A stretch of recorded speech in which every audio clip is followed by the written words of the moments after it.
संजय जी, कार्यक्रम के बारे में बताइए, क्या कार्यक्रम था? देखिए, आज दिनांक 29 अगस्त 2024 को यहाँ कॉन्स्टिट्यूशन क्लब जो रफी मार्ग पर स्थित है, यहाँ कार्यक्रम का आयोजन किया गया है ऑल इंडिया यूथ फाउंडेशन के बैनर के तले। इसमें देखिए, एक कदम बदलाव की ओर, जैसा कार्यक्रम का शीर्षक है, और साथ साथ जो हमारे जन सेवक हैं उनका यहाँ पे सम्मान समारोह भी किया गया है। देखिए, इस कार्यक्रम के माध्यम से सबको संदेश ये देना चाहते हैं और यही संदेश दिया भी है, चाहे वो राजनीतिक बदलाव हो, हमारे खान पीन का स्तर में बदलाव हो, या और बहुत सारी चीज़ें हैं जिनमें बदलाव कर सकते हैं। बहुत सारी समस्या हमारे सामने हैं। इन सब का बदलाव करने के लिए, सरकारों को जड़ से उखाड़ने के लिए, जिन जिन सरकारों ने पीड़ित किया हमें, उन सबको सबक सिखाने के लिए ये बदलाव की बयार आप चलिए यहाँ से। और कल से हम राउंड लेना शुरू करेंगे, 70 के 70 विधानसभा में जाएंगे और जो इन्होंने हमें छला है, कपट किया हमारे साथ में, उनको हम सबक देंगे। मतलब सामाजिक संगठन है, क्या इसको पॉलिटिकली रूप से इसका इस्तेमाल करेंगे या सामाजिक रूप से? नहीं, देखिए, जैसे कि एक गैर राजनीतिक संगठन है ये, और इस संगठन के माध्यम से मुझे ऐसा लगता है कि शायद राजनीति वाली बात भी ना आनी पड़े सामने। इस संगठन बड़ा सशक्त संगठन है जो पूरे विश्व में, देश में चल रहा है, तो इसके माध्यम से ही हम सबको भला कर पाएंगे। जो आप सफाई कर्मचारी आयोग के चेयरमैन हैं, आप जुड़े हुए सफाई कर्मचारी आयोग से संबंधित जितनी भी सारी जो मांगे हैं, डिमांड है, वो क्या है? क्या इस संगठन के माध्यम से आप उनको पूरा करवाने का प्रयास? हाँ, देखिए, ऐसा है, दिल्ली सफाई कर्मचारी आयोग का एक दायरा है, एक रिकमेंडेशन स्टैट्यूटरी बॉडी है। वो हम अपनी सिफारिशें करते हैं, लेकिन कहीं ना कहीं सरकार उनको फेल कर देती है या सुनते नहीं हमारी बातें। बल्कि मैं तो ये कहना चाहता हूँ, सरकार के जो नियम कायदे हैं, जो उनके ऑर्डर्स हैं, उनको इम्प्लीमेंट नहीं कर पाते। जबकि हमारे एमसीडी में एक प्रथा है कि जो कर्मचारी हर कैलेंडर ईयर में 2 वर्ष का आदमी है, उसको पक्का किया जाएगा। 25-25 साल धक्के खाने को छोड़ देते हैं। ऐसी दिल्ली सरकार का हाल है। दिल्ली सरकार का मुखिया ये कहते हैं कि देखो जी, हम सबको पक्का कर देंगे, जो कॉन्ट्रेक्चुअल बेसिस पे उनको पक्का करेंगे, किसी को नहीं पक्का किया। इन सबको ही सबक सिखाने के लिए इसका आयोजन किया गया है और हम सब मिलकर, यहाँ दिल्ली के 17 विधानसभा के लोग हैं हमारे साथ में आज, उन सब ने बीड़ा उठाया है। ये एक एक आदमी इतनी हैसियत रखता है, वो हजारों के बराबर है। अब हमसे चूकने वाले नहीं है, इनको सबक सिखाएंगे। थोड़ा संगठन के बारे में बताइए, आपका जो संगठन है, आप राष्ट्रीय अध्यक्ष हैं।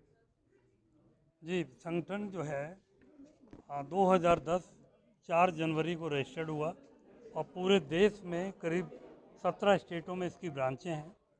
15 साल से हम लोग काम कर रहे हैं और अनेकों बड़ी उपलब्धि संगठन ने प्राप्त की हैं। बेरोज़गारों को रोज़गार मुहिम हम लोगों ने चलाई हुई है। हम लोग चाहते हैं कि राष्ट्रपति का बेटा हो या हो गरीब की संतान, सबको हो रोज़गार, यहाँ पर शिक्षा मिले एक समान। तो ये जो सिस्टम में ऊपर नीचे जो चल रहा है, इस सिस्टम को हम लोग ख़त्म करना चाहते हैं।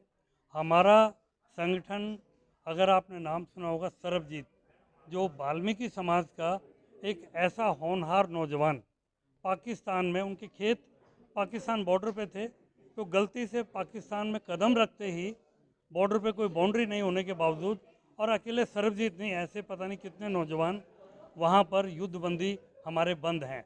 उसके लिए ऑल इंडिया यूथ फाउंडेशन ने एक मुहिम चलाई पूरे देश में, और पूरे देश में जब मुहिम चली तो उसका असर ये हुआ कि इसी दिल्ली के अंदर पाकिस्तान का फेडरल मिनिस्टर अंसार बर्नी मैंने यहाँ बुलाया।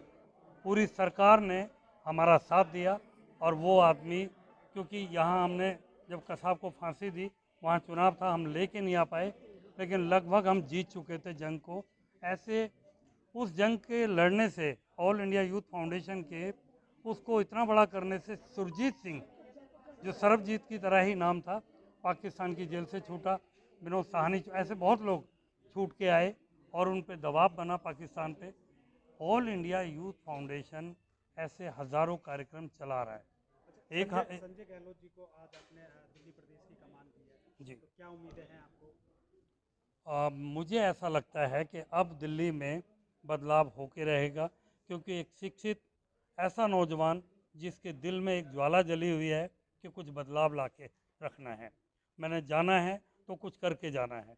ऐसे इंसान को जब प्लेटफॉर्म मिलता है तो वो अपने कर्तव्य दिखाता है, और ये प्लेटफॉर्म ऐसा है, जैसा मैंने बताया कि एकलव्य और अर्जुन को मौका मिला था, इसलिए सबसे सर्वश्रेष्ठ धनुर्धर कहलाया, लेकिन एकलव्य को मौका नहीं मिला, तब भी वो आज भी अर्जुन से बड़ा धनुर्धर कहा जाता है।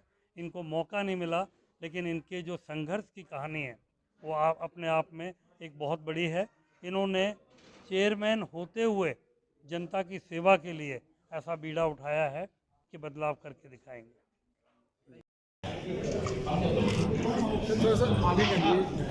इनके बाद आदरणीय आजाद कांग्रेस जी आएंगे सुमन शुक्ला जी के साथ में।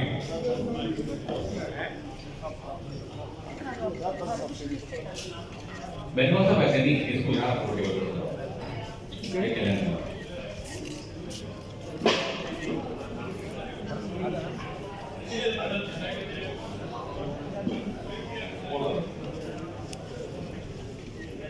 शील्ड और पटका पहनाकर आदरणीय आजाद कांग्रेस जी का और सपना शर्मा जी शुक्ला जी का करेंगे स्वागत।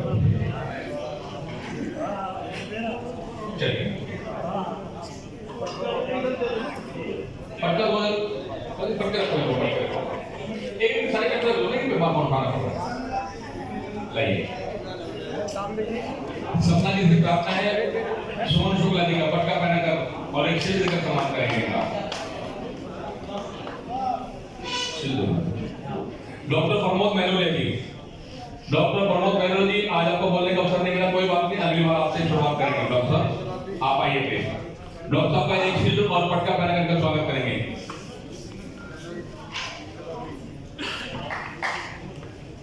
अनिल कुमार जी का हो चुका है। इनके बाद आदरणीय सुरेंद्र चंदेल जी जो हमारे राष्ट्रीय वाल्मीकि सेना के राष्ट्रीय अध्यक्ष हैं।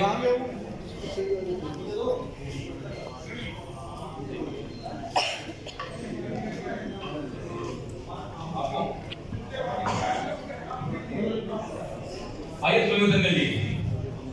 इनके बाद आदरणीय मोनी चंदेल साहब। मोनी को हो गया, चलो ठीक है। राहुल गांधी का, राहुल गांधी आइए सुरेंद्र जी के बाद।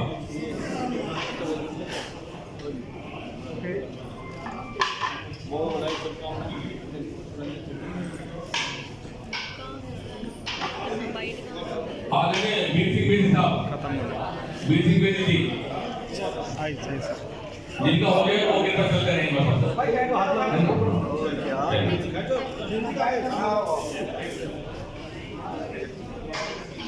परम आदरणीय कुलवंत राणा जी का पटका